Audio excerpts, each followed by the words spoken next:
Assalamualaikum warahmatullahi wabarakatuh. Innal hamdalillah nahmaduhu wa nasta'inuhu wa nastaghfiruh wa na'udzu billahi min shururi anfusina wa min sayyiati a'malina. Man yahdihillahu fala mudilla lahu wa man yudlil fala hadiya lahu. أشهد أن لا إله إلا الله وحده لا شريك له وأشهد أن محمدا عبده ورسوله لا نبي بعده. اللهم صل على نبينا محمد وعلى آله وصحبه وسلم أجمعين. أما بعد, segala puji serta syukur marilah kita panjatkan kehadirat Allah Subhanahu wa taala atas rahmat serta taufik kepada kita bersama. Alhamdulillah, di pagi hari ke-14 ya, pelaksanaan ibadah bulan suci Ramadan kita, Allah Subhanahu wa taala izinkan untuk kita tetap istiqamah, merupakan sebuah kenikmatan pada saat hari semakin beranjak, waktu terus berjalan. Banyak di antara saudara-saudara kita yang sudah mulai kelelahan. Mereka tidak lagi memperdulikan tentang kemuliaan Ramadan. Maka sungguh merupakan taufik Allah dan nikmat yang tidak terhingga ketika Allah Subhanahu wa taala tetap meneguhkan hati kita, mencondongkan jiwa kita untuk terus kita berusaha ya semaksimal mungkin apa yang Allah bukakan dan Allah karuniakan dalam ketaatan. Mudah-mudahan kita dapat menyempurnakan sebaik-baiknya bulan suci Ramadan tahun ini hingga insyaallah akhir daripada pelaksanaan ibadah bulan suci ini. Amin ya rabbal alamin. Salawat serta salam tidak lupa mari kita sampaikan kepada Nabi Allah Muhammad sallallahu alaihi wasallam, keluarga, para sahabat serta seluruh umatnya hingga akhir zaman. Pertemuan kedua ini ya, ini pertemuan pertama sebelum puasa, ini pertemuan kedua di bulan suci Ramadan ini. Kemarin sudah kita awali untuk membahas ayat-ayat tentang puasa. Dan saya telah bahaskan di ayat yang pertama Al-Baqarah 183. InsyaAllah pagi hari ini kita akan bahas Al-Baqarah 184. A'udzu billahi minasy syaithanir rajim.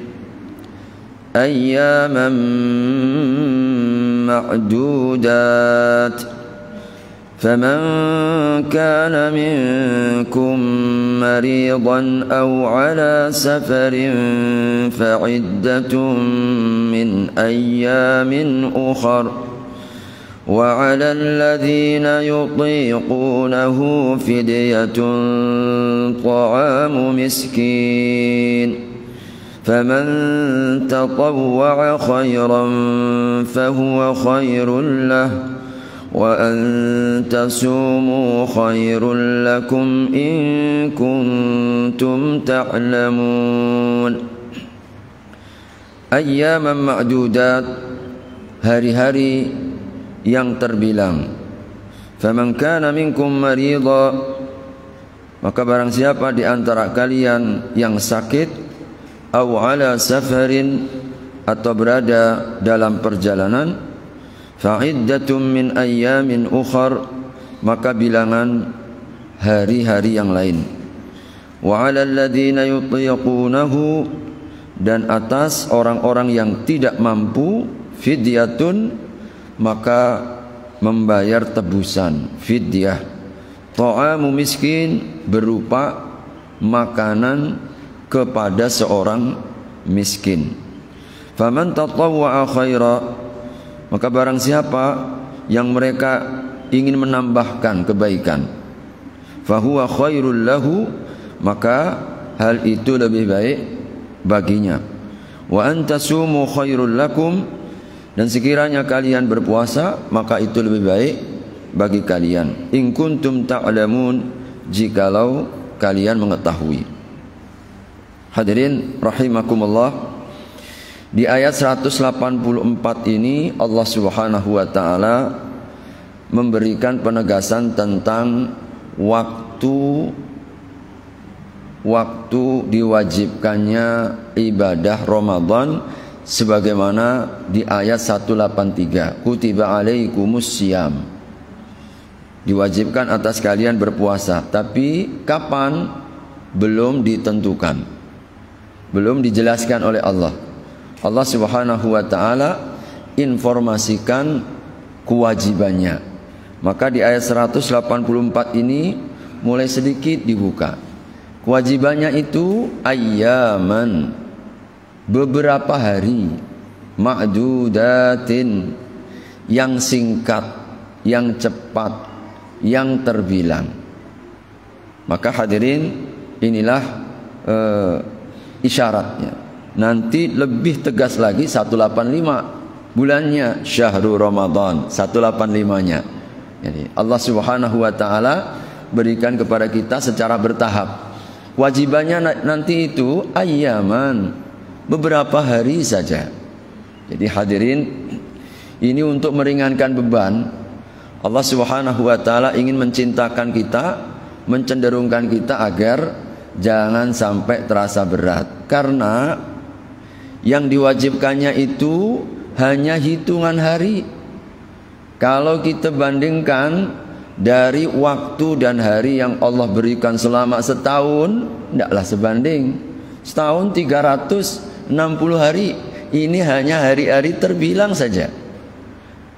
Waktu-waktu yang terbilang. Maka hadirin, ini mencintakan kita. Sungguh kita ini termasuk orang yang tidak pandai bersyukur. Banyak diberi, sedikit dipotong pun tidak mau. Padahal yang beri siapa? Allah Subhanahu wa ta'ala. Berikan umur, Allah. Berikan waktu, Allah. Kesehatan, Allah. Tidak mungkin kita akan bisa menghitung-hitung nikmat Allah Subhanahu wa ta'ala. Maka orang yang sadar nikmat Allah kepada kita, ketika Allah Subhanahu wa ta'ala kemudian perintahkan sedikit saja waktu yang Allah karuniakan itu untuk kalian melaksanakan ibadah puasa. Dan itu pun untuk kebaikan kita, bukan untuk kepentingan Allah. Allah ghaniyun 'anil alamin.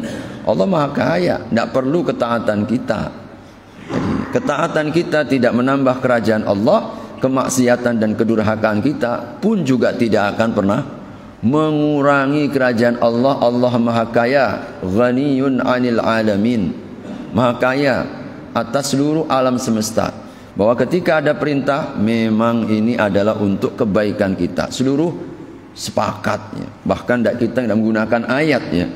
Bahwasanya puasa itu memberikan banyak kebaikan, baik secara fisik, kesehatan fisik, lebih-lebih kesehatan mental. Ya, kesehatan mental. Allah Subhanahu wa ta'ala melalui ibadah puasa ini ingin memberikan kepada kita keseimbangan, agar seimbang kita. Manusia itu sempurna kalau lahir dan batinnya sempurna. Kalau kita tidak melaksanakan puasa ini, mungkin lahirnya kita berkembang, tapi batinnya, mentalnya ringkih, lemah. Maka hadirin, ibadah puasa ini untuk kebaikan kita. Maka ayyaman ma'dudat, satu, ini isyaratnya. Untuk meringankan dan agar mengirimkan pesan kepada kita. Tidak waktunya lama kalau dibandingkan yang kita nikmati selama 1 tahun ini. Maka laksanakanlah, itu pun untuk kebaikan kita. Yang kedua, para ulama ahli tafsir, ayyaman ma'dudat ini untuk memberikan isyarat singkatnya perjalanan ibadah bulan suci Ramadan ini. Begitu cepat, tiba-tiba dah tanggal 14. Masya Allah. Maka isyarat, manfaatkan momentum. Gunakan untuk taubat, maksimalkan untuk taat.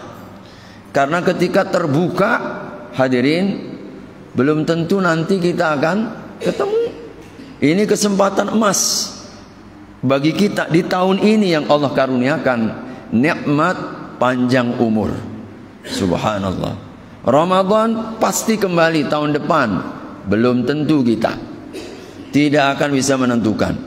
Karenanya hadirin, walaupun waktunya terbilang, waktunya singkat, waktunya ditentukan, tetapi dia menjadi penentu hari dan bulan-bulan lainnya.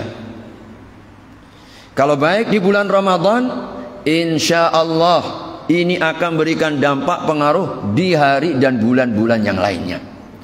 Tapi kalau di bulan Ramadan ini kita nggak menjadi baik, kita tidak mau berubah, kita tidak ingin memanfaatkan, maka yakin seyakin-yakinnya di hari dan bulan selain Ramadan akan jauh lebih berat. Kenapa hadirin? Karena Ramadan ini dapat dukungan Rabbani. Kita mendapatkan pertolongan Allah. Apa kurangnya? Pintu-pintu surga dibuka, pintu neraka ditutup rapat, setan diikat. Ada jaminan syafaat kita di bulan Ramadan ini. Allah berikan kepada kita Lailatul Qadar. Kalau tidak pun membuat menarik kita, apa yang mau kita harapkan? Di luar Ramadan jauh lebih sulit, jauh lebih berat. Hadirin rahimakumullah. Makanya ayyaman ma'dudat ini peluang emas. Allah bantu kita agar kau menang dengan hawa nafsumu, agar engkau menang dengan setan. Maka hadirin, hal ini yang perlu kita getarkan. Jangan sampai tinggal sisa dah berjalan sepertiga berlalu ini kita kedodoran. Banyak yang tidak mulai memperhatikan, banyak yang mencederai kemuliaan puasa, banyak yang di pasar-pasar sudah mulai berbuka, lupa dengan peringatan Nabi SAW. Tidak takut mereka nanti kalau menyobek-nyobek, sebagaimana diperlihatkan oleh Allah kepada Nabi SAW dalam Isra dan Mi'raj. Hamba menyobek-nyobek berdarah-darah, dilihat oleh Nabi dalam peristiwa Isra dan Mi'raj. Siapa mereka wahai Jibril? Maka malaikat Jibril mengatakan, mereka itu adalah umatmu yang berbuka sebelum waktunya. Hadirin rahimakumullah, ayyaman ma'dudat, waktu yang singkat, sabar sesaat. Untuk apa? Kenyamanan abadi. Berakit-rakit ke hulu, berenang-renang kemudian. Itu konsep yang kita kenal. Kita bersabar sedikit, 12 jam, tapi insya Allah dijamin oleh Allah Subhanahu wa Ta'ala. Siapapun yang berpuasa di bulan suci Ramadan ini, sesaat waktu dia bersabar, dijamin tidak akan pernah kering kerongkongan kita, tidak akan pernah lapar selama-lamanya. Dibanding sebagian yang tidak mau bersabar, mereka yang tidak tahan, mereka yang hanya kadang-kadang alasannya kerja Pak Ustadz, usaha, Masya Allah, uang bisa dicari. Ya, usaha insya Allah Allah jamin dalam hidup ini. Yang gak ada jaminan kita ini akhirat, hadirin. Akhirat. Maka orang yang bersabar sesaat waktu demi kemaslahatan yang abadi, mereka lah orang-orang yang cerdas. Yang disebut oleh Nabi, Al-Kayyis man dana nafsahu wa amila lima ba'dal maut. Orang yang cerdas itu adalah orang yang mampu mengendalikan diri.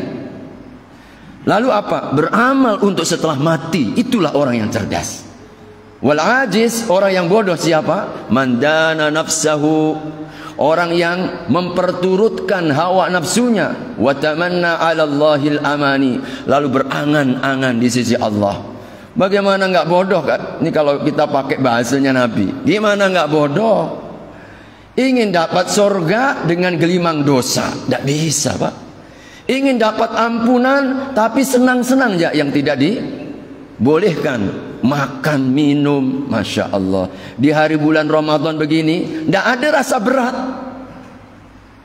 Ini tentu perlu dipertanyakan sesungguhnya. Kalau hatinya punya iman, beriman tidak kita ini? Dipanggil sama Allah, ya ayyuhalladzina amanu, enggak tergerak. Jangan-jangan memang iman kita dah dicabut oleh Allah. takut kita. Kalau mati dalam keadaan iman, apapun yang kita miliki, ma aghna anhu maluhu wa ma kasab. Semua yang ia usahakan, harta yang ia miliki, jabatan yang paling tinggi sekalipun, tidak mungkin akan bisa menolong kita, hadirin. Maka kadang-kadang perlu kita getarkan hati. Untuk apa? Jangan remehkan Ramadan ini. Kadang kita sedih sekali. Ya Allah, kemuliaannya udah mulai hilang. Baru jak tanggal 14. Ya memang udah beranjak Pak Ustaz. Masya Allah. Tapi kan kita mayoritas Muslim. Kita ini orang Islam, orang beriman. Inilah yang undang bencana ini. Ini yang membuat kita, Allah murka dengan kita. Perintah-perintahnya diabaikan. Kita tidak merasa kemudian beriman. Lalu banyak demo-demo. Ya kan banyak demo nih Pak ya. Sesungguhnya itu akibat dari diri kita sendiri. Ma asabaka min musibatin fabima kasabat aydikum. Apapun yang kau timpa, apapun masalah yang kau terima, apapun problematika dalam hidup kalian, entah sosial, entah ekonomi, entah politik, Allah ingatkan fabima kasabat aydikum. Itu karena kalian yang mengundang. Kenapa BBM naik? Kalian yang mengundang. Kenapa minyak goreng lambat? Ya, apa lambat Pak ya? Minyak goreng kok hilang? Itu kalian ngundang. Coba tengok puasanya kita ini. Coba tengok sholatnya kita. Bulan Ramadan masih nggak sholat. Masya Allah. Yang ngundang kita, Allah ini nggak tegur kita. Ini bulan untuk taubat, nggak diterima. Padahal ayyaman ma'dudat. Waktu yang singkat. Waktu yang singkat. Hadirin, maka orang yang cerdas memanfaatkan momentum sebelum ditutup. Kalau sudah ditutup, hadirin, mau kemana? Ya, orang mati berteriak-teriak, la'alli a'malu salihan fima tarakt kalla innaha hiya kalla inna kalimatun hiya qailuha huwa qailuha, dalam surat Al-Mu'minun. Orang-orang yang sudah mati itu hadirin, Allah gambarkan, la'alli a'malu salihah. Tolong hidupkan lagi, aku ingin beramal soleh. Fima taraktu yang dulu semasa hidup aku tinggalkan. Apa kata Allah? Qala inna hiya kalimatun huwa qailuha. Dulu kau juga bilang begitu. Aku kalau hidupkan balik lagi kau. Begitu. Allah celak. Sudah selesai waktunya. Maka hadirin rahimakumullah, mari kita manfaatkan mudah-mudahan di sepertiga terakhir atau 2/3 akhir ini kita mesti cerdas. Hasan Al-Basri beliau itu mengingatkan kepada kita resep. Maka kalau kita ini banyak kelemahan di sepertiga yang lalu, tidak ada lain kecuali perbaiki yang tersisa. Muliakan yang tersisa dari Ramadan ini. Sempurnakan sisa dari Ramadan yang Allah karuniakan, maka Allah akan ampunkan yang lalu.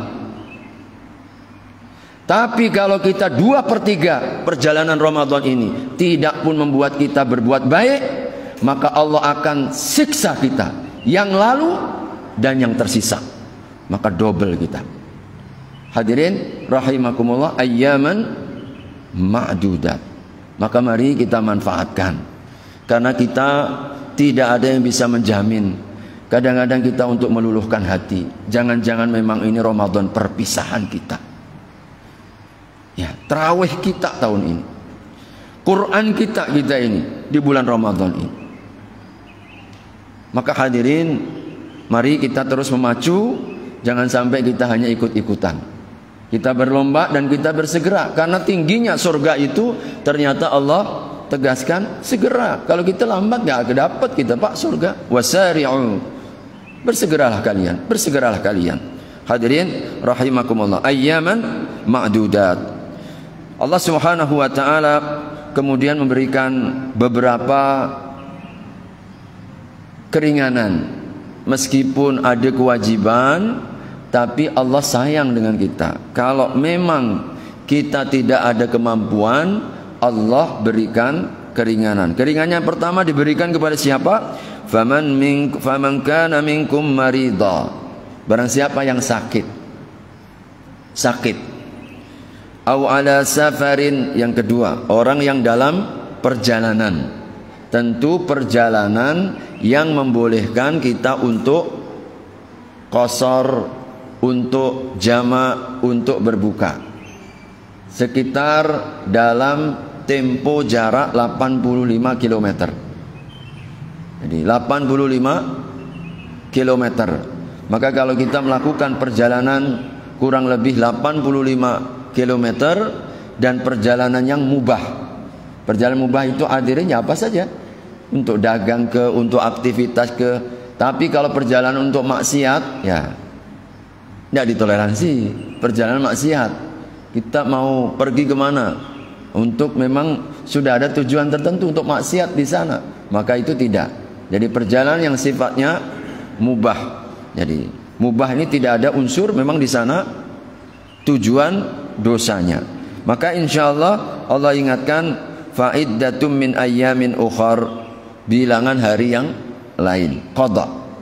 Jadi dua orang ini kewajibannya adalah qada, yaitu mengganti di hari-hari yang lain. Nggak boleh bayar fidyah orang sakit.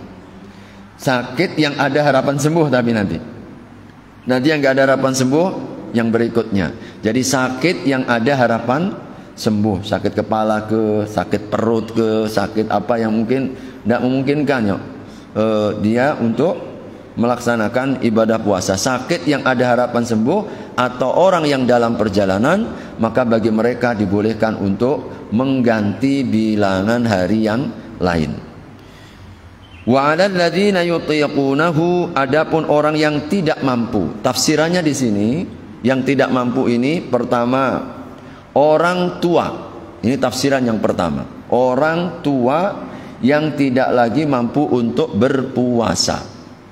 Jadi orang tua kita udah uzur, udah umur 80 tahun, 90 tahun, tidak mampu lagi berpuasa. Nah, ini wa 'alal ladzina yutiqunahu. Yang pertama. Yang kedua, orang sakit yang tidak ada harapan sembuh. Ini masuk wa 'alal ladzina yutiqunahu. Adapun atas orang yang tidak mampu.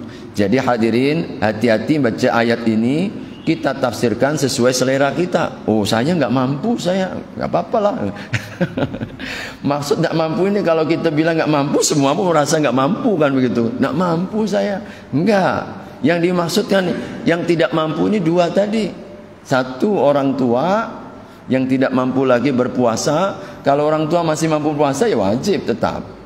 Nah, yang kedua adalah orang yang sakit tidak ada harapan sembuh. Nah, bagi mereka ini Allah ingatkan, Allah sebutkan fidyatun, membayar tebusan. Tebusannya berupa apa?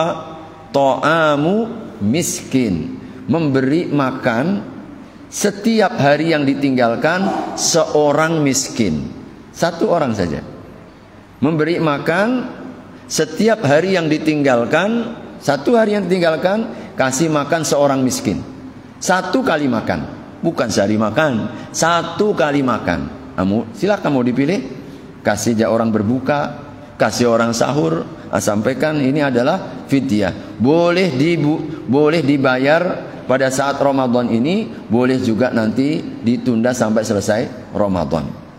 Jadi fidyatun ta'amu miskin. Maka ada dua pelaksanaan hadirin dalam melaksanakan fidyah bagi yang harus membayar fidyah. Pertama, cara yang pertama sebagaimana yang dipraktekkan oleh sahabat Anas bin Malik adalah memberikan makanan lengkap. Ada sayurnya, ada lauknya, ada minumannya, pokoknya makanan lengkap yang biasa kita makan lengkap. Kita ini nggak pernah puas kalau makanannya hanya tahu, tempe, nggak ada sayur. Ya, nih, ada sayur nggak ada lauk. Ya. Jadi sempurnakan, ada makanan pokok, satu kali makan. Sampaikan niat ini, tolong saya hari ini tidak puasa. Maka cukup, insya Allah membayar fidyah dengan memberi makan seorang miskin, fakir miskin, atau mungkin anak yatim piatu ya. Boleh kita khususkan kepada satu orang. Boleh setiap hari dicicil, satu hari satu tinggalkan, satu kali makan, boleh. Atau misalkan kita kumpulkan berapa hari yang ditinggalkan, 10 hari, panggil 10 orang. Panggil 10 orang, kasih makan semuanya. Sampaikan ini fidyah orang tua saya. Insya Allah juga boleh dikumpulkan jadi satu. Boleh juga dikhususkan. Tapi kalau makanan satu orang kan tidak mungkin. 10 hari ini makananku 10 hari. Mana mampu. Ini. Tapi kalau misalkan mau dikhususkan per hari dia, karena kita tahu dia yang paling membutuhkan. Dah, pokoknya tiap hari saya akan kirim makanan. Sampaikan ini adalah bayar fidyahnya orang tuaku. Boleh? Boleh. Jadi per hari. Ini cara yang pertama. Jadi dengan berupa memberi makanan lengkap jadi kepada seorang miskin setiap hari yang ditinggalkan sejumlah hari yang dia berhutang. Nah, boleh langsung satu hari itu, boleh juga dicicil. Nah, cara yang kedua adalah dengan memberi bahan makanannya, bahan makanan pokok yang disebutkan oleh Nabi Sallallahu Alaihi Wasallam, setiap hari yang ditinggalkan satu mud. Ini ukuran Nabi dulu, mudahnya itu mud, madda ya muddu, itu adalah satu bahan makanan pokok sebanyak telapak tangan orang dewasa. Nah, kita ini kalau ngambil beras, kira-kira sebesar telapak tangan itulah satu mud. Satu mud itu sebesar telapak tangan orang dewasa. Bahan makanan pokok. Nah, ukuran sekarang ini kira-kira kalau dikonversikan 1,7 kilogram. 1,7 kilogram. Jadi boleh kita membayar dengan bahan makanan pokok setiap harinya 1,7 kilogram. Kalikan sebanyak hari yang ditinggalkan. Jadi beda Pak ya, zakat fitrah dengan fidyah Pak ya. Jadi zakat fitrah lebih banyak, 2,5 kilo minimal, atau 2,75 kalau bikin amannya, 3 kilo lah biar kita lebih aman kan begitu kan. Tapi kalau kita mut atau kalau kita membayar fidyah 1,7 kilogram. Tapi kata Allah, jadi Allah tadi sampaikan, faman tatawwa'a khairan fahuwa khairul lah. Nah, kalau kita mau lebih, tentu lebih bagus. Minimalnya 1,7 kilo. Kalau mau 2, silahkan. Mau 3 kilo, silahkan. Maka tentu lebih baik. Nah, ini cara-caranya. Adapun kalau dibayar uang bagaimana? Perselisihan pendapat di kalangan para ulama. Kalau model yang pertama memberi makanan, sepakat para ulama. Memberi dengan bahan makanan pokok, insya Allah sepakat seluruh para ulama. Jadi kebolehannya dan caranya. Tapi kalau diganti dengan uang, baru terjadi perbedaan pendapat. 3 madhab tidak membolehkan, 1 madhab yaitu Imam Abu Hanifah yang membolehkan diuangkan. Nah, jadi kira-kira kalau kita mau aman hadirin, biar kita nggak ragu, ini kalau kita membayar dengan uang kadang-kadang diterima nggak ya? Diterima ya, takut. Jadi 3 madhab nggak membolehkan, 1 madhab jangan membolehkan. 3 lawan 1, kalau bertarung ya kalah ya. 3 lawan 1. Maka hadirin, udahlah bayar ya dengan kita kasih makan orang atau bahan makanan pokok untuk membayar fidyah kita. Maka ini diantara aturan yang Allah Subhanahu Wa Taala berikan kepada kita. Nah, sering yang menjadi pertanyaan, ibu hamil dan wanita menyusui di mana nggak disebutkan oleh Allah di dalam ayat ini. Nah, ini yang juga menjadi perbedaan pendapat juga. Wanita hamil dan ibu yang menyusui. Sebagian pendapat mereka menganalogikan dengan orang sakit. Sebagian wanita hamil dan ibu yang menyusui menganalogikan dengan faman kana minkum maridha. Barang siapa orang yang sakit, ini macam orang yang sakit yang ada harapan sembuh. Jadi kalau dianalogikan dengan orang sakit, kewajibannya apa? Qadha. Kewajibannya qadha bagi mereka.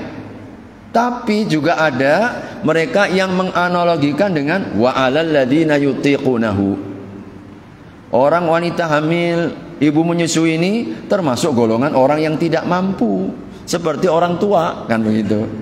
Orang tua. Jadi kewajibannya berarti fidyah. Makanya terjadi perbedaan di kalangan para ulama. Apa kewajibannya ini? Qadha ke fidyah ke? Oh, sebagian ulama menganalogikan dengan faman kana maridhan, berarti qadha.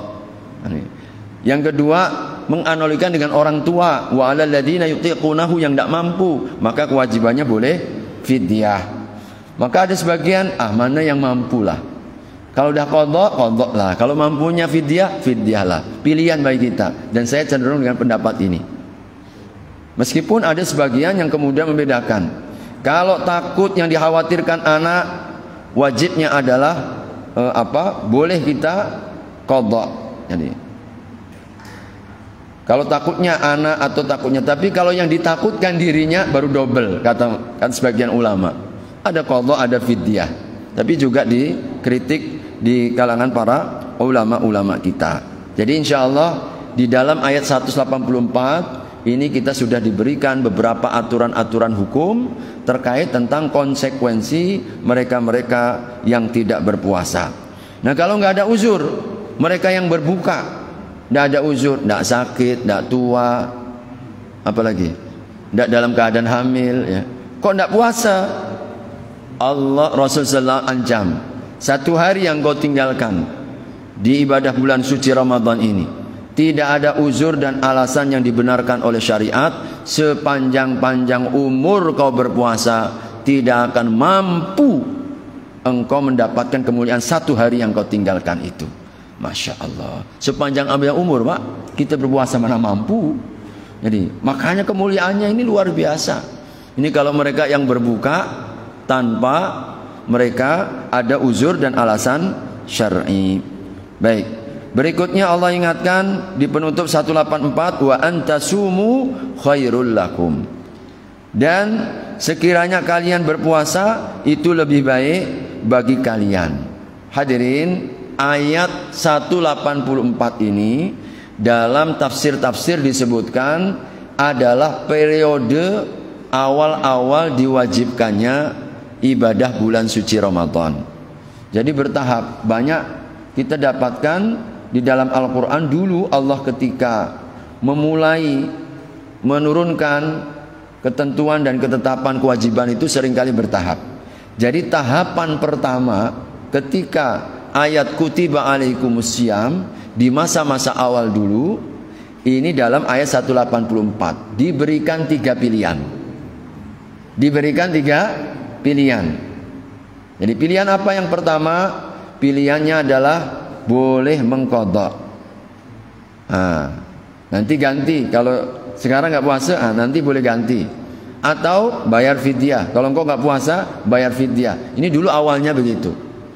Tapi Allah kemudian tunjukkan 184. Tapi kalau kalian berpuasa itu lebih baik. Tidak ada sebuah penekanan. Jadi tidak ada diikatnya, tidak ada kewajiban yang sifatnya mengikat begitu. Dipilih yang di awal-awal Ramadan ini. Jadi antara 3, berpuasa, bayar fidyah atau mengqadha.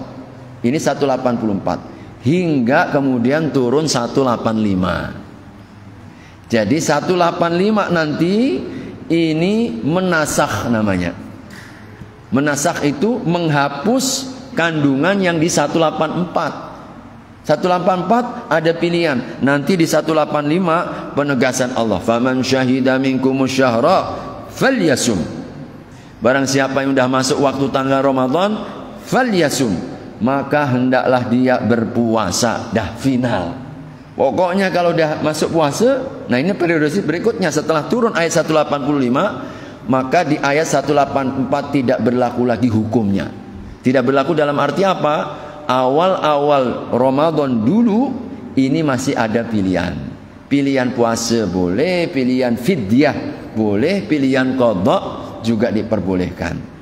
Jadi diperbolehkan. Tapi nanti 185 Allah Subhanahu wa taala tegaskan, faman syahida minkumus syahra falyasum. Maka kalau sudah masuk tanggal dan waktu Ramadan, wajib puasa, enggak ada pilihan lain. Wajib puasanya. Maka ini yang berlaku hingga hari kiamat nanti. Tidak ada pilihan lain bagi mereka yang tidak ada uzur, alasan yang dibenarkan oleh syariat untuk tidak berpuasa, maka kewajiban mereka adalah berpuasa. Berdasarkan 185 surat Al-Baqarah ini. Baik, hadirin, terakhir Allah Subhanahu wa taala menutup ayat 184 dengan isyarat. In kuntum ta'lamun, jikalau kalian mengetahui. Para ulama tafsir menggarisbawahi dan menarik kepada kita bahwa ilmu dan pengetahuan kita insya Allah yang akan membuka kebaikan demi kebaikan. Kalau kalian tentu, jadi kalian akan mendapatkan kebaikan itu tadi kan, wa antasumu khairul lakum, kebaikan itu bagi kalian. Kapan itu?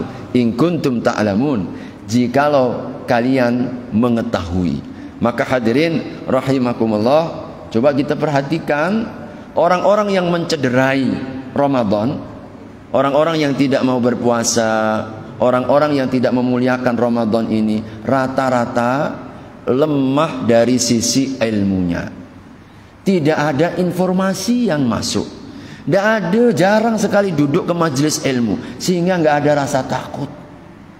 Ilmu ini yang mengendalikan diri kita. Ilmu ini yang membentengi jiwa kita.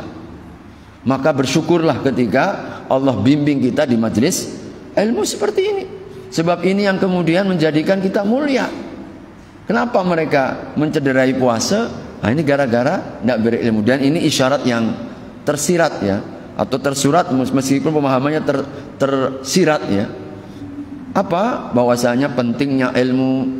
Selalulah kita ini dekat dengan ilmu, sebab ilmu ini yang insya Allah akan membuka jalan-jalan kebaikan yang Allah Subhanahu wa taala siapkan. Baik, saya kira 184 mudah-mudahan ada nilai manfaatnya. Saya berikan kesempatan kepada hadirin kalau ada pertanyaan atau hal yang mau disampaikan. Saya persilahkan.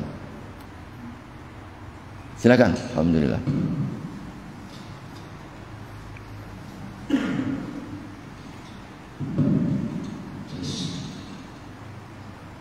Assalamualaikum warahmatullahi wabarakatuh. Waalaikumsalam warahmatullahi wabarakatuh.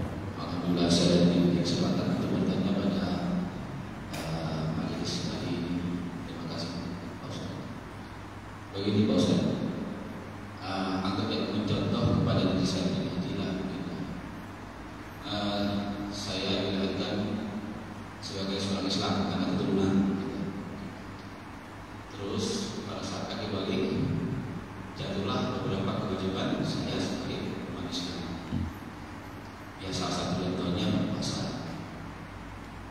Jadi begini Pak Ustaz, selama ini mungkin karena kekurangan ilmu atau mungkin kehidupan dulunya anggaplah masa-masa jahiliyah. Ada mungkin dulu mungkin saya tidak melaksanakan puasa, atau mungkin ya dengan sengaja atau tidak sengaja. Terus saya tidak membodoh, juga mungkin tidak membidiah. Jadi kan ini sudah waktu lama yang mungkin saya sudah lupa. Terus sampai sekarang karena mungkin ada yang atau sudah banyak dari media-media dulu kita juga sudah mendapatkan apa yang tentang berpuasa di kewajiban kita. Terpikir di benak saya, apakah yang gelapnya saya tidak melaksanakan kewajiban itu harus saya bayar sekarang, baik itu bodoh ataupun tidak. Kalaupun harus dibayar, itu teknisnya gimana itu Ustaz? Nah, ini juga mungkin juga ada satu paut juga dengan sholat kemungkinannya. Lalu kita dulu masih masa keluarga kadang dengan kewajiban harus kita penuhi tadi, kita banyak mainnya apa sehingga ya, mungkin banyak yang kita tidak tahu, tapi kita lupa mungkin berapa kali sudah berapa tahun gitu Ustaz. Secara kaya itu sementara Ustaz, pertanyaan saya. Terima kasih sebelumnya. Wassalamualaikum warahmatullahi wabarakatuh. Waalaikumsalam warahmatullahi wabarakatuh. Baik, jazakumullah khairan. Hadirin rahimakumullah. Perkara seperti ini juga tidak luput dari pokok bahasan di kalangan para ulama. Ketika kita meninggalkan satu kewajiban tanpa satu alasan yang dibenarkan, entah kita mungkin tidak tahu atau mungkin kita sengaja juga ya, cuma kita tidak menyadari, para ulama mereka mengingatkan ya, bahwa apa yang telah lalu yang kita tidak mampu untuk memastikan berapa banyaknya, jumlahnya juga seperti apa. Jadi maka hal-hal yang seperti ini memang tidak ada lain kecuali kita bertaubat. Kita mohon kepada Allah Subhanahu wa taala agar dibersihkan atas apa yang telah kita lakukan pada zaman-zaman dulu ya. Mungkin tadi sampaikan, mungkin kita masih ya senang-senangnya dengan hidup, atau kita masih belum berhijrah ya. Maka bagi para ulama mereka mengatakan taubatan nasuha, menyesali, mencabut, dan kita berjanji untuk tidak akan kembali mengulangi. Itu intinya taubat itu kan, taubat. Kalau perlu diperlukan sholat taubat secara khusus, mohon. Lebih-lebih kalau kita di bulan suci Ramadan seperti ini dengan cara itu. Jadi kalau kita tidak mampu untuk menentukan berapa banyaknya, kita pun juga sudah lupa ya. Bagi yang seperti ini berlaku insya Allah, berlaku mudah-mudahan dengan taubat yang pertama. Yang kedua, kalau kita ini taubatan nasuha itu kan komitmen untuk memperbaiki. Nah ini bukti yang paling nyata orang bertaubat. Orang bertaubat itu bukti nyatanya adalah memperbaiki yang tidak seperti yang lalu. Dulu suka ninggalin sholat, orang yang bertaubat kalau benar taubatnya, dia akan jaga sekarang sholatnya. Kalau dulu suka ninggalin puasa, maka kalau benar taubat kita, sekali-kali kita tidak akan mengulangi untuk meninggalkan puasa. Kalau dulu mungkin ada yang wajib-wajib yang kita tinggalkan, kita berjanji jadi kepada Allah Subhanahu wa taala untuk tidak mengulangi lagi itu selama-lamanya sampai Allah wafatkan kita. Maka mudah-mudahan. Jadi yang pertama adalah kita tidak mengetahui berapa jumlahnya. Yang kedua, taubat. Mudah-mudahan insyaallah para ulama mereka mengatakan apa yang lalu tertutup oleh apa yang sekarang. Jadi wa atbi'is sayyi'atal hasanata tamhuha. Kalau bahasa hadisnya Nabi, ikuti keburukan dengan kebaikan, maka keburukan itu akan tertutup. Innal hasanati yudhibnas sayyi'at, dzalika dzikra lidzakirin. Sesungguhnya kebaikan itu akan menutup keburukan kita. Demikianlah peringatan Allah Subhanahu wa ta'ala. Maka hadirin, yang lalu tertutup dengan kebaikan yang terus kita jaga. Jadi yang pertama adalah kita berusaha untuk taubat. Kita kemudian yang kedua, yang pertama tadi ya, kita tidak tahu ya, kita tidak tahu berapa jumlahnya, berapa banyaknya. Maka tutup dengan taubat kepada Allah, perbaiki di masa yang akan datang. Jadi perbaiki untuk tidak kita mengulang. Ditambah yang sunnah, ditambah perbanyak yang sunnah. Niatkan yang sunnah itu menutup kekurangan kita di masa yang lalu.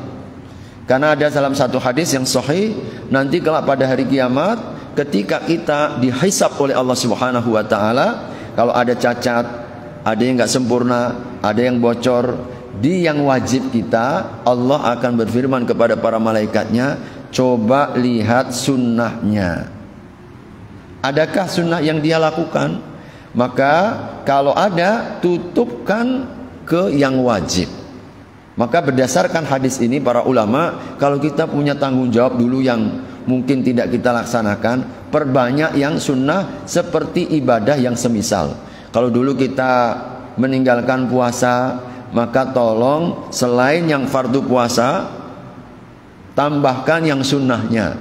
Senin Kemisnya 3 hari setiap bulannya. Mungkin kalau kita mau menambah lagi, ada Arafah di sana, ada Muharram di sana, dan ibadah-ibadah puasa nanti Syawal 6 bulan. Setiap kali kita melaksanakan ibadah puasa itu, niatkan, ya Allah, Nabi-Mu telah menjanjikan bahwa kalau kita ada kewajiban yang dulu kita tinggalkan dan kurang, maka tambahkan, lihatlah yang sunnahnya. Aku niatkan, ya Allah, puasa Senin Kamisku ini untuk menutup dulu kewajiban Ramadanku, waktu mulai akil balik sampai saya pun tidak tahu.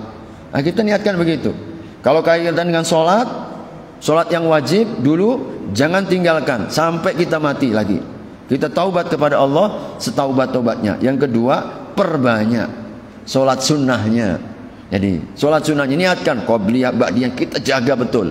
Sholat duhanya, qiyamul lailnya, tarawihnya kita niatkan, nutup yang dulu, insya Allah. Menutup yang dulu yang mungkin kita tinggalkan. Kalau kita meninggalkan yang wajib, misalkan dulu jarang zakat kita, perbanyak sedekahnya yang semisal. Sedekah, sodako, infak, wakaf dan seterusnya. Maka insya Allah akan menutup yang lalu. Adapun yang kita ketahui misalkan, ini para ulama ya, kalau yang kita ketahui, iya Pak Ustadz, saya pernah itu, kayaknya sih 10 hari ya. Waktu itu apa gitu, saya pergi kemana 10 hari. Tahun berapa itu Pak? Mungkin dah 10 tahun atau mungkin 20 tahun yang lalu ya. Misalkan begitu. Nah sebagian besar para ulama, kalau kita tahu waktunya berapa yang kita tinggalkan, langsung qadha 10 hari itu. Kalau kita bisa menentukan. Jadi kita pastikan ya, karena ibadah itu dibangun di atas keyakinan.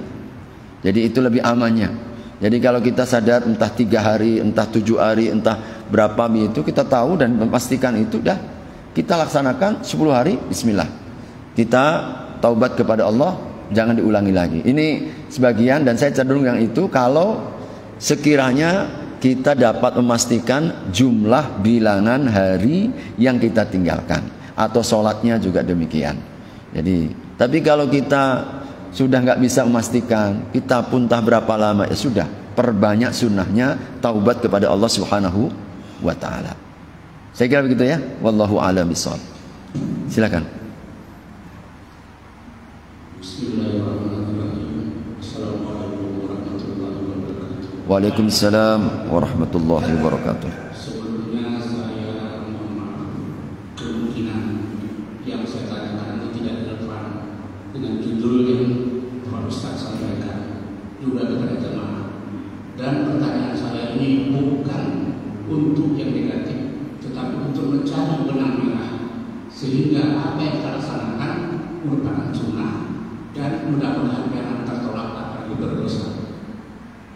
Begini Pak, dalam bulan Ramadan ini apa yang wajib, yang sunnah pun kita diberikan Allah untuk sebanyak-banyaknya, karena mengandung 2 hal dan tidak satu untuk penggodokan, yang kedua untuk investasi karena dilipat gandakan. Kita beribadah itu harus ada tuntunan.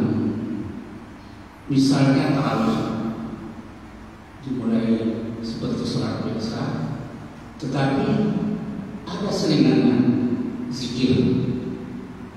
Tetapi ada yang saya dalam sampaikan ini tanda-tanda kalimatnya thayyibah, tapi apakah itu benar? Yang kedua, cara mengucapkan, misalnya Allahumma sholli ala Muhammad dan lainnya. Yang ketiga, apakah itu sudah ada tuntunannya? Yang kedua, apakah juga kita menyaringkan suara, bahkan mungkin, apakah itu dibenarkan? Karena kita sunnah mencari keridhaan Allah dan pahala. Tetapi kalau itu bid'ah, menjadi tertolak dan berdosa. Yang kedua,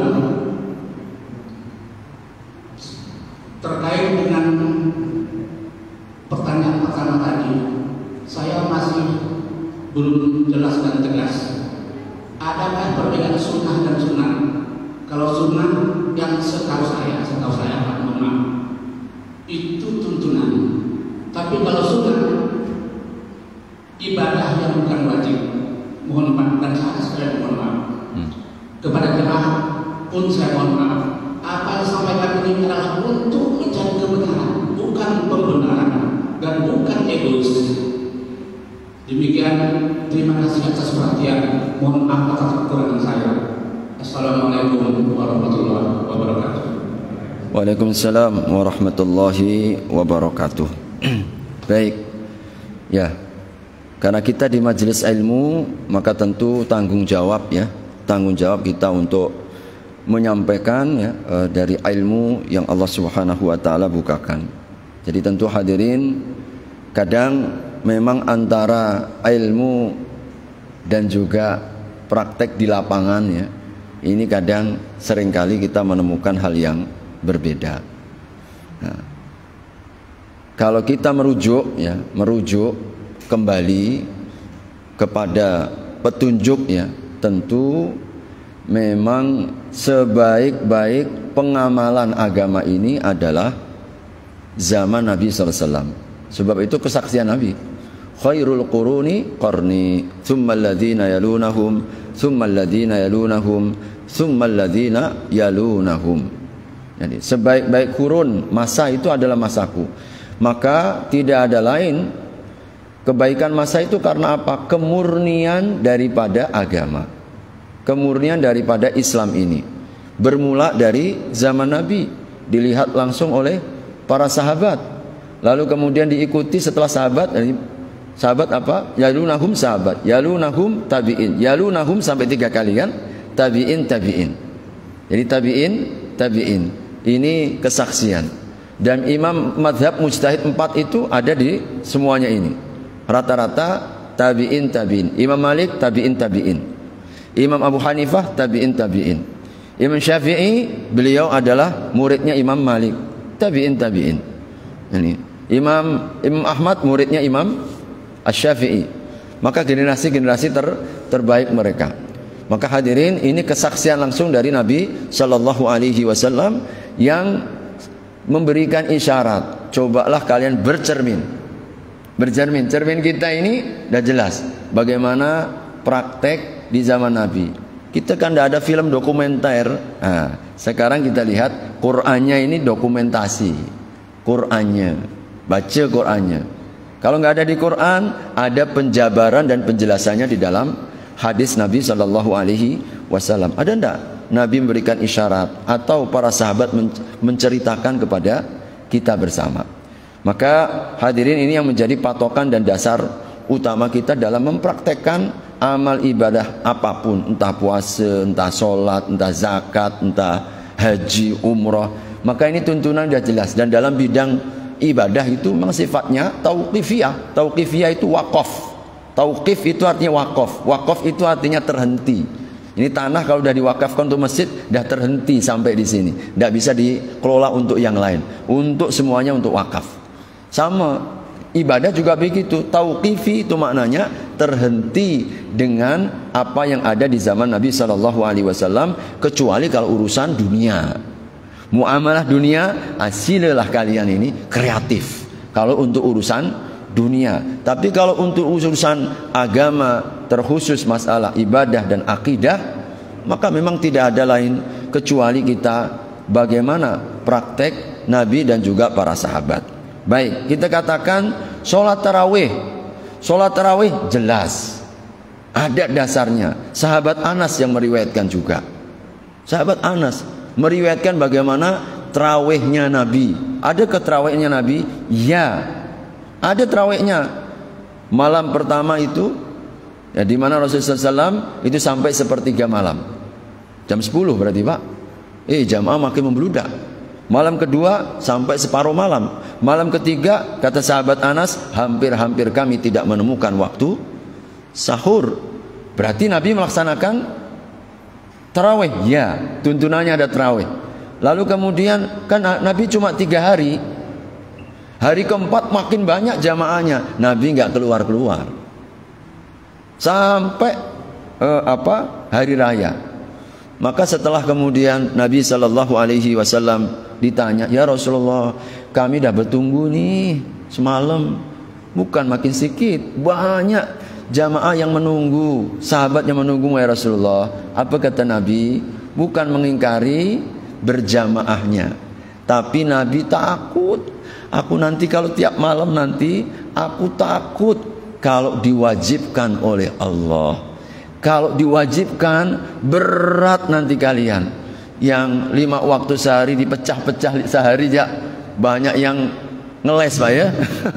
Banyak yang absen. Gimana ini yang 11 rakaat, 23 rakaat kalau wajib makin banyak nanti. Itulah sayangnya Nabi dengan kita. Aku takut nanti kalau diwajibkan. Nah, ini yang disimpulkan oleh sahabat Umar. Maka beliau kemudian artinya apa? Sunnah berjamaahnya ada, ya. Sunnah berjamaahnya ada. Pakai satu imam ada. Cuma kalau dilakukan 3 hari bukan karena Nabi mengingkari berjamaahnya. Nabi takut kalau diwajibkan. Nabi wafat, para sahabat memahami. Wafatnya Nabi sudah terputus wahyu, tidak mungkin diwajibkan.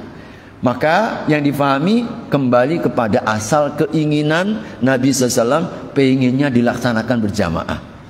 Makanya ini kemudian menjadi sunnah sepanjang zaman sampai hari kiamat. Tarawih itu sunnahnya berjamaah. Jangan sendiri. Nah, jangan sendiri Pak. Yang sudah berjamaah masih singkat, apalagi sendiri. Yasin, Allah Akbar. Nun, Allah Akbar. Cepat selesai. Cepat selesai. Iya. Jadi berjamaah ini satu ya kewajibannya. Nah tentu bagaimana pelaksanaan Nabi SAW waktu sholat taraweh panjang Nabi. Memang kalau kita praktekkan panjang Nabi. Itu sampai jam 10 Pak.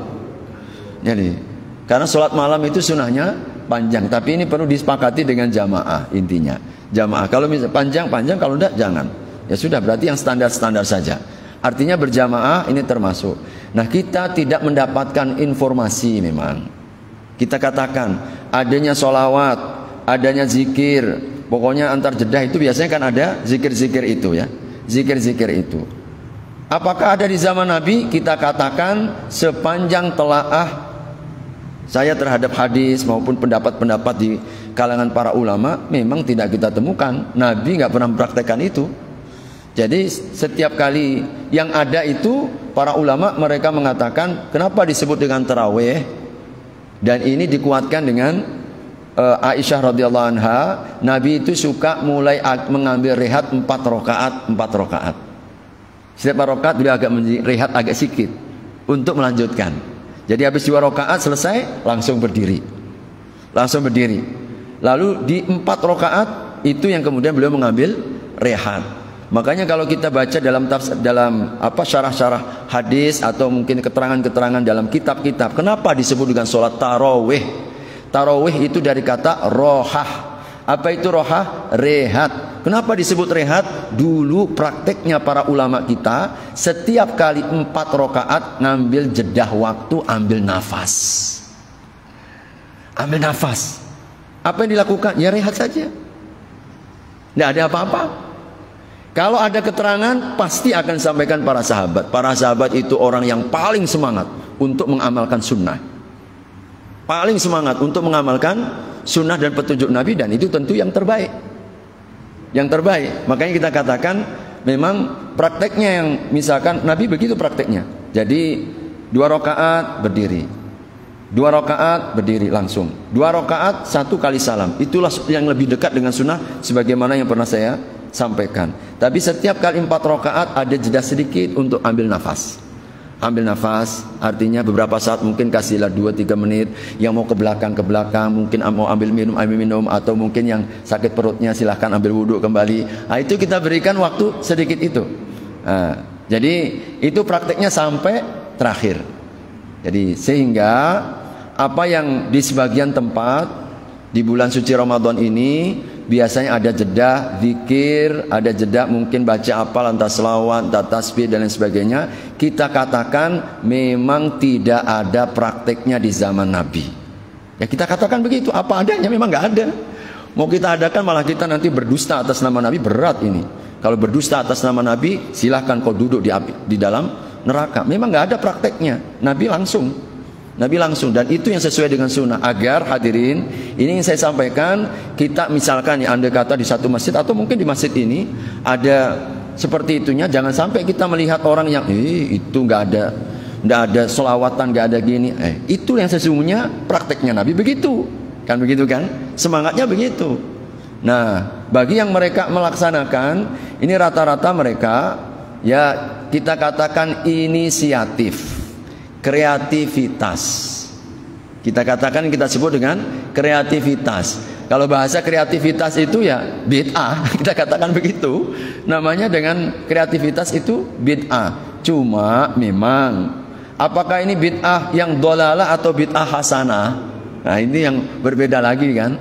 Ada sebagian mengatakan semua bid'ah pokoknya dolalah. Semua bid'ah adalah dolalah. Tambahan-tambahan apapun dalam kebaikan meskipun itu baik, tetapi kalau nggak pernah dilaksanakan oleh Nabi, maka itu tidak disunahkan oleh Nabi Sallallahu Alaihi Wasallam. Ini pendapat yang pertama. Ada yang mengatakan bid'ah hasanah. Apa itu bid'ah hasanah? Ya sudah kan, selawat, zikir, tasbih, zikir. Nah, mereka mengatakan begitu. Tambahan-tambahan daripada mereka bengong, daripada ini. Nah, itu rata-rata begitu. Rata-rata mereka melihat dari sini. Cuma kadang-kadang lebih luas ini. Jadi bid'ah hasanah pun juga banyak dikritik oleh para ulama. Artinya apa? Perbedaan yang luar biasa. Ada ke bid'ah dolalah, ada ke bid'ah hasanah. Ini perbincangan di kalangan para ulama. Makanya saya pribadi itu kalau sudah diperselisihkan adalah cari aman ya. Saya prinsipnya begitu. Kalau ada diperselisihkan daripada diperdebatkan begini, dah kita ambil jalan amannya yang disepakati. Bahwasanya kalau nggak pakai zikir, sepakat semuanya, baik yang berzikir maupun tidak berzikir. Begitulah di zaman Nabi Sallallahu Alaihi Wasallam, sepakat seluruhnya.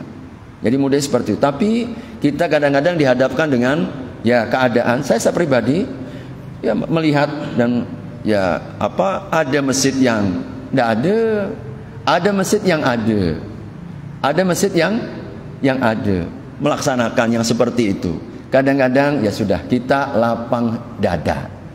Saya pribadi lapang dada melihat oh ini ada pendapat orang-orang yang mengatakan ini masih bid'ah hasanah begitu, karena nilai-nilai kebaikannya. Meskipun ini toleransi, ya kadang-kadang dengan kenyataan umat seperti itu, daripada kita mengecap habis lalu kemudian terjadi perpecahan lebih besar lagi kan begitu kan.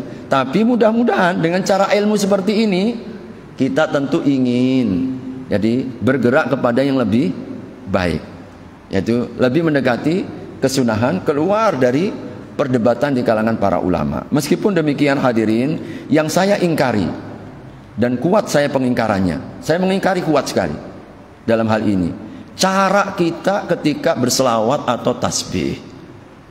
Kadang-kadang kita ini kurang adab kepada Nabi. Itu caranya. Yang saya kadang kalau ada seperti itu langsung, Bapak, kita ini muji Nabi, kita ini mengagungkan Nabi. Masa muji Nabi macam orang bentak, Allahumma sholli alaihi, astagfirullahaladzim. Cemanalah ini? Nabi itu larang, la tarfa'u aswatakum fawqa sautin Nabi. Suratnya surat Al-Hujurat. Kenapa diturunkan surat Al-Hujurat? Al-Hujurat itu diturunkan untuk membina kita, lirihkan suaramu terhadap Nabi. Itu intinya, rendahkan suaramu terhadap Nabi. Dan para ulama sepakat kemuliaan Nabi di masa hidup sama dengan kemuliaan Nabi setelah wafat, gak ada bedanya. Ayat itu diturunkan ketika apa? Ada sahabat yang suaranya meninggi, suaranya meninggi di sisi Nabi. Maka langsung Allah turunkan surat Al-Hujurat surat 49 ayat 2. La tarfa'u asfatakum fawqa sautin Nabi. Kau jangan keraskan suaramu di sisi Nabi. Innal ladzina yaghudduna aswatahum inda Rasulillah ulaika alladzina imtahanallahu qulubahum littaqwa. Mereka yang melirihkan suaranya di sisi Nabi, di hadapan Nabi, mereka itu yang teruji hatinya dengan ketakwaan. Allah sebut ketakwaan kita teruji kalau kita melaksanakan itu. Maka apa prakteknya sahabat Abu Bakar As-Siddiq? Kami tidak pernah berbicara di sisi Nabi seperti kecuali orang yang berbisik. Lihat, silahkan dilihat dalam tafsir Ibnu Katsir, dalam tafsir Al-Qurtubi. Demikian kita dapatkan kalau kita baca surat Al-Hujurat ini. Kami tidak di sisi Nabi adabnya itu seperti orang yang lirih. Oke lah, bacalah selawat Allahumma sholli alaihi. Itu adab. Tapi kalau Allahumma sholli alaihi kurang ajar ini. Kita bentak Nabi, kita menyelisih Nabi. Maka ini menjadi ajaran. Mudah-mudahan kita bisa mendapatkan pelajaran di sini. Artinya apa? Bagi mereka, oke lah silahkan. Yang mengatakan bid'ah hasanah, ini kan kalimat-kalimat thayyibah, Untuk apa? Memberikan jeda waktu, tapi penuh adab dan kesopanan. Ketika kita berzikir, apalagi bersalawat kepada Nabi, jangan tinggikan suara macam orang membentak. Kita hadirin misalkan ada orang ngobrol sama kita, walaupun baik isinya, tapi dengan keras-keras, kau ini marah ke, mau apa? Jadi marah-marah ya? Bukan marah saya pak, tapi itu suaramu meninggi macam orang Medan ya. Orang Medan ini kan gak jelas ya. Ini marah atau bukan? Oh memang begitu Pak Ustadz. Tapi rata-rata begitu. Nah ini kadang-kadang perlu kita mulai bagi yang mereka mengamalkan itu, minimalnya kita tolong suaranya dilirihkan. Jadi jangan seperti orang perlombaan ya nyanyi-nyanyi seperti yang di sana itu. Ya, maka mari insya Allah adab ini yang penting. Yang saya ingkari itu salah satunya. Jadi ketika membaca selawat kadang-kadang dengan cara teriak yang sangat tinggi, karena ini menyelisihi prakteknya Nabi. Menyelisihi ini tuntunan Al-Quran ini. Kita diperintahkan untuk merendahkan, melirihkan daripada suara kita. Jadi ketika menyebut nama Nabi Sallallahu Alaihi Wasallam, lebih-lebih Allah, Allah. Kalau Nabi sesama makhluk pak, kita diajarkan begitu. Berarti kalau kita dihadapkan Allah, maka mestinya zikir itu jangan seperti orang membentak. Alhamdulillah, ya hati-hati. Kita adab kepada Allah. Makanya disebut dengan munajat. Apa disebut munajat itu? Kita mengadu dengan suara lirih dan kita memohon kepada Allah. Itu lebih mendekatkan kekhusyuan hati. Maka ini komentar saya. Yang kedua tadi masalah apa? Oh ya, kalau saya melihat ini hanya sekedar pengungkapan saja. Maksudnya sunnah maupun sunnat. Jadi ini hanya pelafalan. Karena sunnah ini karena tak marbutoh kan, tak marbutoh. Cuma kalau orang mengatakan sunnat, kita memahaminya sama. Sunnah itu sesuatu yang seruan, tidak ada perbedaan dalam bahasa Arab. Apakah sunnah maupun sunnat itu tidak ada perbedaan dalam bahasa ini, hanya pelafalan, tapi kandungannya sama. Yaitu perkara-perkara yang sifatnya tidak mengikat, perintah yang sifatnya tidak mengikat. Kalau wajib kan, jadi sunnah itu atau sunnat ini lawannya wajib. Kalau wajib itu perintah yang mengikat, kita diikat. Tapi kalau sunnah ini adalah perintah Allah dan Rasulnya yang sifatnya tidak mengikat. Nah, begitu ya. Ini komentar saya. Mudah-mudahan wallahu a'lam bishawab. Saya kira cukup karena sudah lewat waktu. Mudah-mudahan Allah berkahi Ramadan kita dan Allah Subhanahu wa taala senantiasa jaga istiqomah kita. Amin ya rabbal alamin. Hadanallahu wa iyyakum. Mari kita sempurnakan dengan doa kafaratul majlis. Subhanakallahumma wa bihamdika asyhadu an la ilaha illa anta astaghfiruka wa atubu ilaik. Wabillahi taufiq wal hidayah. Wassalamu alaikum warahmatullahi wabarakatuh.